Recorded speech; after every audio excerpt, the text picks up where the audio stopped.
देख लो भाई, ये अंग्रेज हमें लूट के कितने अमीर हो गए। एक स्मूथी लाने के लिए भी एक चॉपर का इस्तेमाल कर रहा है। देखते हैं चलो कैसे चलाता है। ये बैठ गया भाई अपने चॉपर में। ये करा सबसे पहले इसने दरवाज़ा बंद, लगाई सीट बेल्ट, और अब इसके बाद ये दबा दिए है बटन, और भाई ने उड़ा दिया है चॉपर।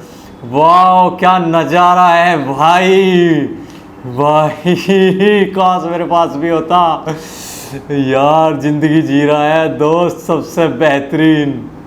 ये इसने भाई ने कर दिया है लैंड, और हाँ लॉक लगाया ज़रूर कभी चोरी ना हो जाए।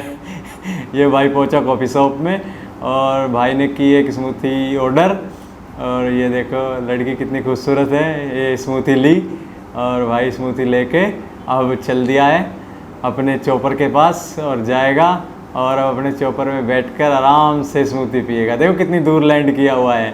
ये ओ इसका कप भी लाया है रखने के लिए।